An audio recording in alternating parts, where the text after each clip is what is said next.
Today on Football Analysed, the UCL quarterfinals draws have been made and we have been left with some amazing fixtures. Today, we will be predicting them. Before we jump into it, like and subscribe because I'm going to be posting high quality football content over 5 times per week. Let's go. Arsenal versus Bayern. Last time these two met in the Champions League game, it ended 10-2 Bayern on aggregate. Arsenal, however, they are too good for a result like that now.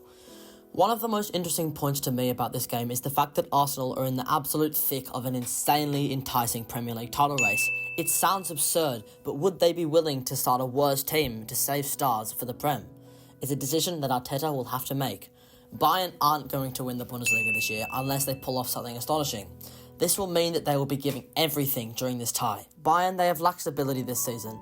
Bayern's 4-2-3-1 formation has left them vulnerable through the middle of the pitch and left the midfielders in sort of a no-man's land between the wing and the centre of the pitch, but they certainly know how to score goals.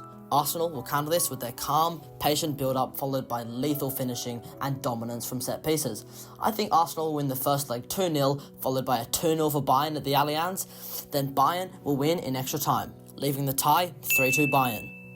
Next up is Real Madrid versus Manchester City, an absolute European classic. The third year in a row these two giants have met in the Champions League knockout stages. Last time round, Manchester City's midfield dominance proved too much for Los Blancos, but will that be the same this time round? Real Madrid are spoiled for choice when it comes to players. Ancelotti will have to choose from Brahim Diaz, Bellingham, Kroos, Modric, Camavinga, Valverde and Gullit to choose from in the midfield. Imagine trying to pick 3 players out of that basket of talent. Manchester City are the Champions League favourites and they are the champions. They will definitely not be messing about. Kevin De Bruyne will be crucial in this clash in my opinion. Real Madrid's classic 4-3-3 with Bellingham in striker has been working magnificently, and their variation where Bellingham drops deeper and plays like more of a cam role is always a trick they have up their sleeve. Pep likes to change around his formations a lot, but the citizens will likely line up in a 4-2-3-1 or a 3-2-4-1 in my opinion. However, I think it's likely that they're going to choose the more midfield dominant 3-2-4-1 and win games there, in the midfield. At the moment, City, they're too powerful and I'm predicting 1-1 at the Bernabeu and 4-0 City at the Etihad. They're going to run away with it, leaving the tie 5-1 Manchester City. Next up, Barcelona versus Paris Saint-Germain, another clash of giants in this year's quarterfinals. PSG have simply cruised this position, and courtesy of Mbappe, they look like the favourites to win this game. Barcelona have been playing beautiful football, and Xavi's side impressed me a lot in their clash against Napoli and the 3-0 win against Atletico last week.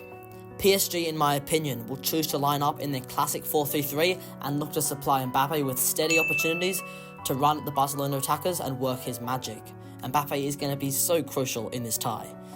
Barcelona, I reckon they're going to match them and line up in a 4-3-3 of their own, where they will look to sit back slightly, relying on the strength of Christensen in CDM and their back four, and take the chances that follow from catching PSG getting complacent with creative build-up and clinical finishing. I do not think Barcelona have enough to win this one. I'm going to go with 3-1 PSG at the Parc des Princes and 2-1 Barcelona at the Nou Camp, leaving the tie 4-3 to PSG. The smallest game of this year's quarterfinals, yet still a clash of titans. Atletico Madrid versus BVB. Atletico were able to defy expectations and see off Inter at the Metropolitano, a game which I did not think they were going to win. A tie which I didn't think they were going to win.